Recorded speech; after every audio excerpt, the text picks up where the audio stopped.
far this week? No, all good this week, so yeah, kicking on. Do you get them regularly and just have to sort of manage it, or? Yeah, it's something I've been getting ever since I was a teenager, so they're obviously not pleasant, but the club's really understanding, and we've got a fairly spot-on management plan for them when they pop up. So. Just seen Nat doing a bit of a fitness test out there. What are you expecting to play this week? I've got no idea. I actually saw him running there as well. That's the first time I've seen him do anything, to be honest. So I've got no idea about when he'll be back or how he's going, but one thing I do know is he'll be doing everything he can to get back as soon as he can, and when he does come back, he'll be right. Do you notice that he's not out there, particularly like last week? Do you notice that he's not sort of there around you at the stoppages, all that kind of thing? Well, not so much in game, but it's something we definitely spoke about, and the need to get an even balance. Nat's obviously a great player and commands a lot of respect out there, and is a real key driver in our mid. So I thought Mundy de Boer and Tendai Muzungu and Nick Subin on the weekend especially were really excellent in stepping up and filling the void. When you're running 150s in certain amounts of times like he is out there, is that a promising sign that it'll be right for this week from an athlete's point of view? Yeah, I guess it'll depend on how quickly he's doing them. If he's doing 150s in 3 minutes, it's not great, is it? But I've got no idea. 30 seconds, yeah. looks like. Yeah, I think that's pretty standard, but again, I don't know. So. In terms of ball movement last week, the coach had been talking about over the last sort of month, you were trying to make improvements, particularly going from back half to forward half, and he thought that perhaps there was good signs in terms of what you were trying to achieve there on the weekend. How did you assess it?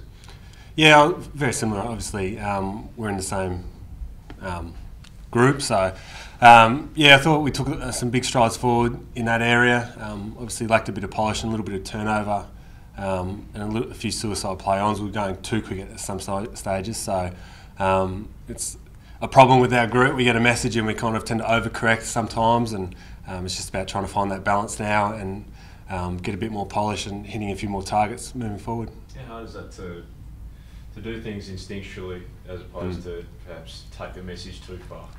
Yeah, I guess that's the balance we all play with football, and letting your natural instincts kick in and play.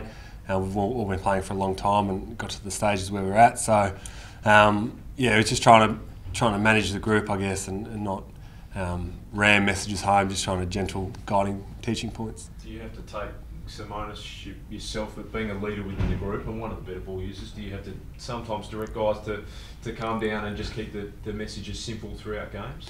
I think a good thing about our group is that really flows throughout the group, regardless of whether in your leadership group or not. Our main training's out here. Drills often stop and guys are always talking and correcting each other and helping guys out. So, yeah, I'd say that's the strength of our group, not just 5 or 6 guys. The mids mix has changed a little bit because Hilly's gone behind the ball quite a bit. What kind of drive has he given from half back in the last 6 or 7 weeks? Yeah, we all know what an exceptional player Stephen Hill is, and I think he's really finding a rich vein of form and really has figured out his game and how to best use his talents within games this year. I think following on from last year, he's been playing some pretty good footy, and it's great.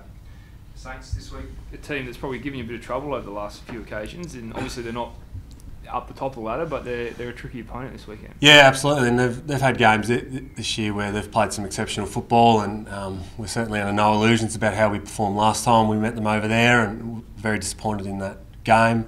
We're a pretty proud group and proud of what we've been able to achieve in the last few years, and that was certainly a blip on the radar and something we'll be aiming to not happen again. We're fully aware of that, and yeah, it'll be something that is fully discussed this week. How disappointing was it to lose Zach for a couple of weeks? Yeah, obviously Zach brings a pretty hard edge to our team, and it's a pretty fine line, but he obviously crossed it and he'll pay his penance. But it was fantastic having him back on the weekend, and some of his spoils to advantage, as he likes to call them, were fantastic. And again, in 2 weeks he'll be up for selection again and he'll be ready to go. Make of Alex's move forward? Yeah, I thought it was really promising. He just needs to sell some candy and run around the man on the mark from 30 metres out, it appears. But yeah, he's a real fierce competitor and a real great athlete. So it was no surprise that he went well. It was great seeing him up there. Did you guys think he had the flexibility in him to play as a key forward within the side? I guess it was just about managing the structures. Obviously quite different playing back to forward, but in terms of his physical capabilities, there's absolutely no surprise. Dave, in past years, Ross has rested a few players heading into the back end of the season. From a senior player point of view, How do you see that playing out this year? It's a nice luxury to have. I'm not sure we're at that stage yet where we're really considering it. And again, just being a pawn out on the field, I'm just told that week. I'm not in any of those planning meetings, but in the past when we've used it, I think we've only used it when we could really afford to and had that luxury. So I wouldn't say we're at that stage yet. And moving forward, I'm sure those conversations will be had. How's your body feeling? Yeah, pretty good. I had 2 days in bed late last week, so I'm good. You had a scan last week, Dave. Was that any concern, or is that an update on injuries? What was the go there? No, that's you turn 30, you get a scan to see how everything's going. No, there's nothing serious. It's just some ongoing stuff. There's nothing major. Dave, can you put your finger on why St Kilda maybe troubled you over recent years? Not really, no. The last time we played them was the really bad game on our behalf. We probably underestimated them a little bit and went over maybe a little bit cocky, and then the time before that, I think we sent over a lot of young guys, and that was one of the games where we rested a lot of guys. And yeah, so the last game really burns the group, and it's something that we'll be striving not to happen again. And we saw Lockie Weller come into the team on the weekend, Connor Blakely pushing hard as well, and Ed Langdon. How excited are you by that group coming through again? Yeah, extremely. I think that there's a lot of talent within that group, and we've seen since they've come into the system last December, they've worked really hard and ticked every box so far. So I think Lockie got the rewards on the weekend, obviously, but the other two boys aren't far away. And it was fantastic to see Lockie slot in seamlessly and come in as a sub and play 25 or whatever minutes and really get a taste of AFL footy. I thought he did really well.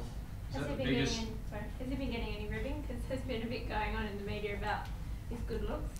Yeah, Hayden Crosby is the most upset about that. He thought he was number one. Was that the biggest you've heard cheer by the fans for a kid on debut? I mean, he got a massive round of applause when he ran on. Yeah, I kind of missed those things. In the game, I was thinking about other things, so I missed it.